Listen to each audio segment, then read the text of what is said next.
Okay, so we are going to talk about how to get started in the gym if you are a complete novice or you've never set foot in the gym before, or if you're maybe a couple of weeks into being at a gym, you've had to go at some of the machines or feel stuck on the treadmill, but now looking to step on and actually start making some proper progress within the gym. So to start with, we are going to go through the 6 main compound movements. So these are the main movements which are going to start to build strength and muscle mass throughout your whole body and are very easily progressible, and most importantly are going to make you feel really at home, comfortable and confident in the gym. And as you get more competent at the exercises, start to increase the reps or the loads and the weights, you're going to see a significant change to your body and really feel at home and part of the kind of gym crowd that are actually progressing and not staying stagnant or not becoming just another monthly expense that you feel guilty for not using. So quick overview of the 6 movements. So we've got a squat, some kind of deadlift. So these are the main drivers of your legs and back strength. Then we have an upper body push, upper body pull, vertical push and vertical pull. And once you start to progress all of these different movements, you're going to have a really well-balanced physique in terms of the spread of its musculature, but a really well-balanced foundation of strength as well. And these will be the key compound movements which any strength-based athlete, bodybuilder, general athlete or general gym goer just looking to get stronger will need as part of their program. So we're going to go over a squat to start with. It's one of the harder movements to learn and understand, and then it will get easier as we go. So goblet squat is great because you can use the weight to help counterbalance you through the movement. So you can get nice and low and actually use the weight to help you balance as you get low. Whereas sometimes actually in the body weight squat, you can find a kind of sticking point where you actually struggle to get lower unless you've got a bit of weight to hold onto.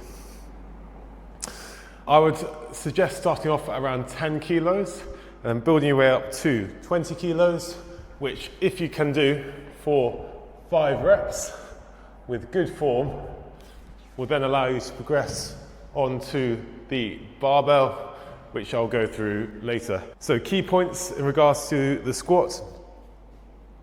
So holding dumbbell like this with your elbows in, and you can kind of move the dumbbell out and away from you and in to help your balance. Foot position, we're going to have it about between hip and shoulder width apart, wherever feels comfortable, with the toes slightly pointed out. Then as we squat through the movement, we're going to take a deep breath in, hold it until we're coming out halfway up. Then we exhale, and this is going to allow you to brace those muscles around the breath through the movement and keep your back nice and strong. So deep breath in, coming down low, try and get your bum below your knees and back up. So depth is really important as it's going to allow you to work through your entire quad muscle, whereas if you only squat quarter of the way down, we're just going to work your glutes and you're not going to develop your whole body in as good a way as possible and unlock the harder exercises, which will really increase your motivation as you go through your fitness journey, and it's just going to keep you developing rather than staying stagnant and feeling like you can't progress on from a certain movement. So generally I would recommend 3 sets of 6 to 8 at a moderate weight, especially if you're only just starting with this movement. You'll probably still be sore regardless, even if it feels quite easy, and then slowly progressing the weight from there. Okay, next we have a deadlift. So we've done your squat, which is targeting your quads. Next we're going to target the deadlift.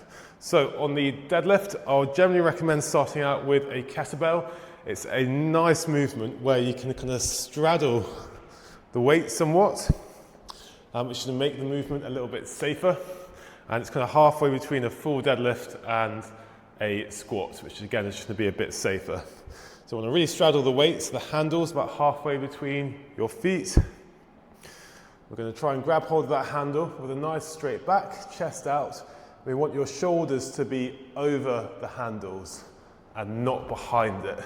Okay, if we try to lift it with our hands in front of our shoulders, it's just going to go straight into your lower back Whereas when we're over the bar or over the kettlebell, then we can use your whole body to brace against and lift together a lot more safely and targeting a lot more muscles. So the aim is going to be to progress from 20 kilos, hopefully up to 40 kilos. And then if we can do 40 kilos for 5 to 10 reps with good form, where your back isn't going from straight to rounded through the movement, we're able to hold that straight back the whole time by staying well braced, connecting through the kettlebell before you lift. So we're not going from 0 to 100 straight off the floor. If we can do that well, then we can progress onto the barbell, which hopefully most people will be able to do and just requires a bit of technique, which I'll go through next. Okay, so moving on to the barbell, just requires a bit more technique and a little bit more flexibility, but hopefully the vast majority of people should still be able to give this a go, especially if you've been able to do 40 kilos for that 5 to 10 rep target.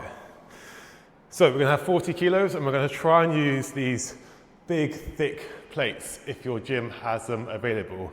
And what this does is it lifts the bar off the right amount of height off the ground, where most people can access this exercise with as minimal risk of injury as possible. Whereas when it's done with those smaller weights, it's a lot harder to get into a good position to lift that bar off the ground. So to start with, we're going to try and be able to look down at your feet, and the barbell should go in a line across that widest part of your foot. Once we're in position here, we're then going to come down, grab the barbell about shoulder width apart, and then we're going to try and set your hips so they're just below your shoulders with a nice straight back. Then once we've got those hips into position, we're going to brace into the bar like we did with the kettlebell deadlift, and then lift up nice and smoothly. We're not going to lean back too much, we're not going to lean forwards too much at the top of the rep. We want our hips stacked underneath your shoulders nicely at the top, and we're not high and tensed with your arms and shoulders. Then as we lower the rep down, we're going to try and push your knees back initially and lean over. So we're actually hinging first to put the weight down, and we're not trying to squat the weight down, because again the bar will go forwards in front of your shoulders, and then we'll get that pain in your lower back. Whereas if we hinge, we keep the bar underneath your shoulders, and again we can use your whole body to lower the weight down safely. If you can do this well and competently for 5 reps, then you can start to slowly increase the weight until you're finding that kind of 8 out of 10 form where maybe getting towards the limit of being able to hold your back in a good position. It might be starting to round slightly through the movement. If you're getting to that point, then I'd recommend you stop, build up the reps a bit more slowly so you're accruing higher volumes, begin with building some more muscle mass, building some strength, going slow with your steps before building to those heavier weights and then resetting. Okay, so next we are going to work on our horizontal press and our horizontal pull. So I really like to do this as a superset, especially when you're learning or in the first couple of years of your strength and fitness journey, as it makes your sessions really efficient and allows you to get through things nice and quickly and get a really good stimulus. So for our press, one of the most accessible and rewarding exercises you can do is a press up, as kind of unlocking this movement when you've maybe never been able to do it properly before. Feels amazing, and it really keeps you motivated on your journey. And then setting other goals like your first 10 reps, 20 reps, 30 reps will really start to change your physique, and then even progressing on to single arm press ups, things like that, as maybe a long-term goal are really cool kind of party trick movements, which again, once you unlock, will really change your physique as a result. So I would pretty much always start off with a knee press up, just so that we can get your hand positions right, so that we're not doing this elbows out style press up, which although it works your chest quite well, can lead to this really rounded, overpowering kind of chest position, which can lead to really poor posture and really limit you from being able to do more advanced movements in the future, as well as potentially already make a bad posture worse. So we're going to try and really work on keeping our elbows in, our shoulders set back and down slightly, so that you can work a bit more evenly through your chest, your shoulders, and your triceps. So setting up our hand position, so it's about shoulder width apart, fingers slightly pointing out. We want to try and raise your hips slightly so that when you lower yourself down, you can touch your chest to the ground without your tummy getting in the way. So touch our chest to the ground and back up. And we keep the elbows in through the movement. So from front on, it should look like this. So generally speaking, if you can do 20 to 30 reps of decent form of a knee press up, then you can unlock your first 1 to 4 full press ups. So doing an initial test of this can be a great kind of starting point to give you some ideas on how far away you are from that first ever press up potentially. And then if you know you can do 20 to 30 reps of this, you might be too fatigued to do one immediately, but you know you're in a position to start to be able to do some full press ups as part of your training going forwards. For your full press ups, the technique is exactly the same. We're just coming onto your feet, so our hips are still slightly raised. We touch your chest to the ground and back up, and we keep those elbows in throughout the move. If you're on the bigger and heavier side and press ups feel way off for you, you can't do a knee press up, then I would recommend using the machines like a chest press machine, but still incorporating some kind of press up lower as part of your training. So a press up lower, you just find the same position, but we're going to lower much more slowly.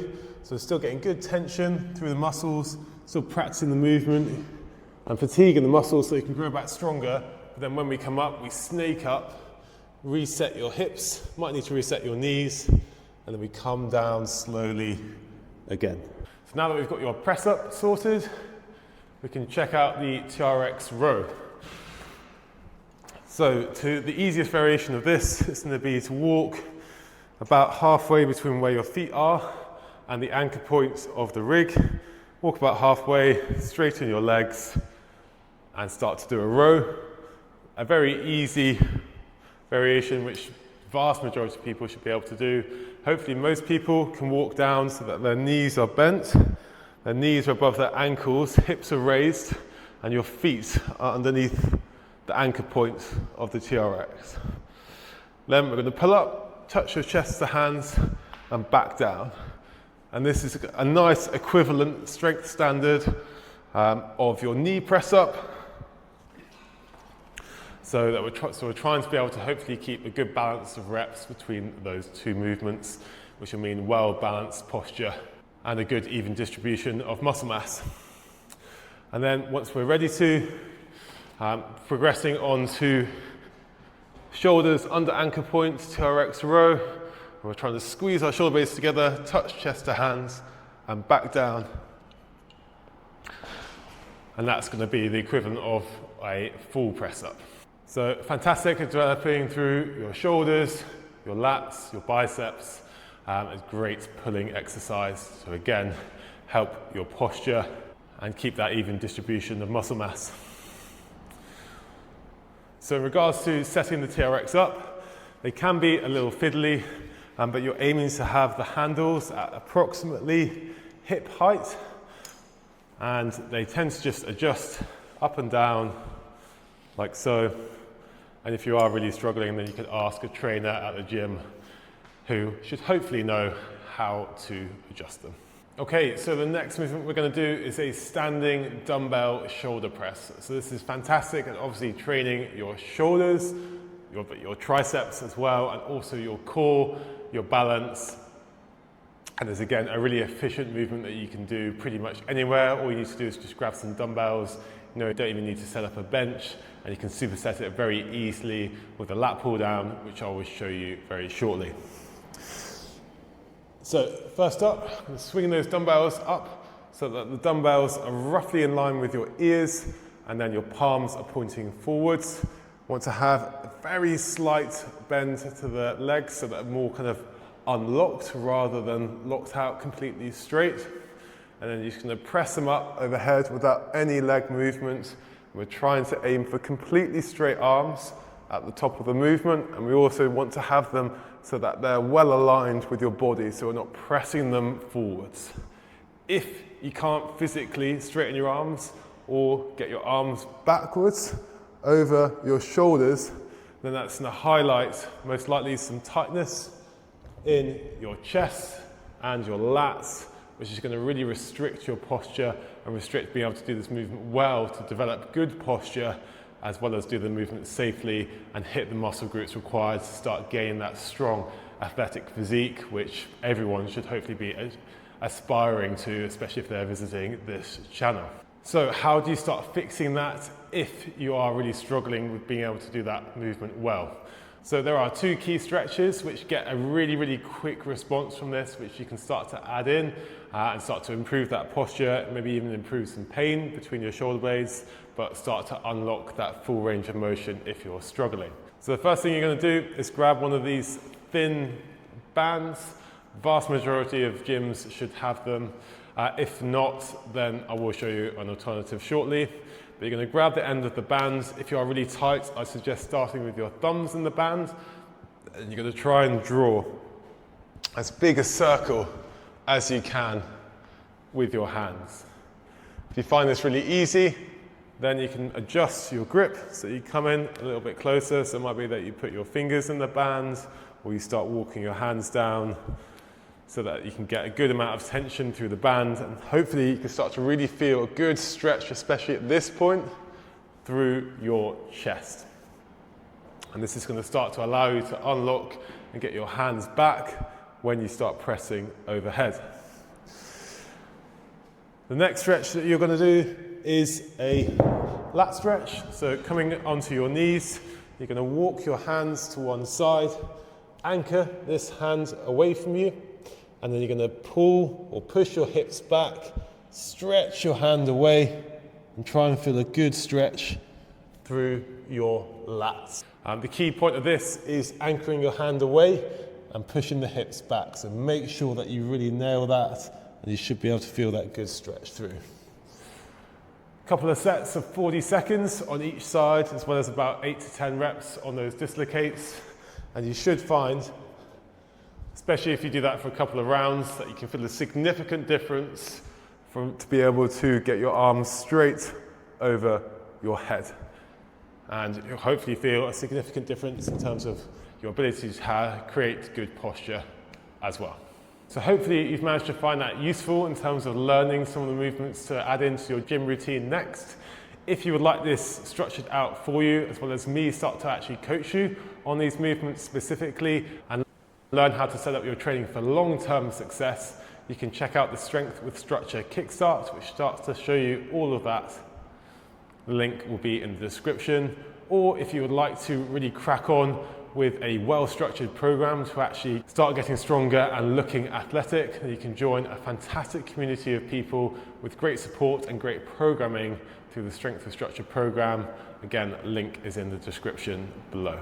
Okay, next up we're going to work on a lat pull down, which is going to be our vertical pull. So this is going to really develop your lats and your biceps, and again help balance out your pressing and keep good posture and start to develop that athletic physique. So first up, we're going to set the cushion height. So for most people when starting this exercise, I would just move it all the way to the top pretty much. Sit yourself so your hips are nice and close in, and then you can push it down so that it fits nice and snugly against the top of your upper thigh. Once you've done that, set that position. We can then come up. I would generally recommend starting with a underhand grip, and you want it about either side of your head approximately. So it's not too wide, it's not so close that your fingers are touching, but it's still fairly narrow. Then we're going to sit down, slide ourselves underneath that weight stack, and then have a slight lean back through the movement, pull it below your chin, and back up to full extension. Reason why I get people to do an underhand grip is it's a lot easier to start loading and progressing to start with. And then once you're able to then be able to do sets of hopefully close to your body weight for at least 4 reps, then we can start to transition to working through that overhand grip. You start to get your first chin up, and then we can start progressing on to your first pull-up and really start to develop through your back and your shoulders on top of the other exercises that are within the program. So really, really simple. In terms of the tempo of the movements, I would look at coming down over about 1 to 2 seconds, so you're able to have good intensity through the movement, and then up at about 3 to 4 seconds, so that you're getting a bit more tension through the muscles, which are going to stimulate it to try to grow back bigger and stronger, providing that you have a decent diet. Okay, so if you've managed to squat that 20 kilos for 5 reps with relative ease, then you are ready to work on your barbell squats. So for the vast majority of people, I would highly recommend raising your heels on some small 1.25 kilo plates, and that is going to make life a lot easier to sit into a full depth squat, work through your legs in the right way, and again start to build strength through a full range of motion, which will help unlock harder movements later down the line and build your body up properly from the ground up, as well as just feel really proud of the quality of movement that you have within the gym and not feel like a half rep Harry that's just building glutes and not targeting things in the right way. So how we're going to set this up is we're going to set these 1.25 kilo plates a good step away from the squat rack, and we're going to set them so they're approximately between hip and shoulder width apart, which is going to be where you stand on top of them. Next, we're going to set the height of the barbell just below your shoulder, so that when you come up underneath the bar, you can lift that bar up and out without clanging and hitting the weights on the J-hooks. Next, we're going to set your hand position. So we're going to have this slightly wider than shoulder width apart. For most people, that's going to be about a finger's width away from the knurling of the bar. Come underneath it, rest that bar on your shoulders, that nice meaty part, so it's not on your neck, it's not sliding off the back, it's kind of halfway in between. And then we're lifting it up, and then we're going to walk back and we're going to raise just half your heel. So it's not the full heel where you can feel a bit unbalanced, just half the heel raised on those plates. Then we're going to take a nice deep breath in through your nose and mouth, brace around that breath, and then we're going to come down just like we did with the goblet squat, this time with the bar on your back. And then again, breathing out, about halfway up. Okay? Don't be afraid to really sit into it so you can feel the hamstrings on the back of your calves as you go through the movement. So that is just a very base overview of how to squat. Feel free to give it a go, and if you want to get some feedback on your squat, on your lifting, then you can join the Strength and Structure Kickstart, where I'll be your coach for free for 14 days. I'll be coaching you through the main movements and how to set up your training for long-term success. Or if you would like to really crack on with a well-structured program to actually start getting stronger and looking athletic, then you can join a fantastic community of people with great support and great programming through the Strength and Structure program. Again, link is in the description below.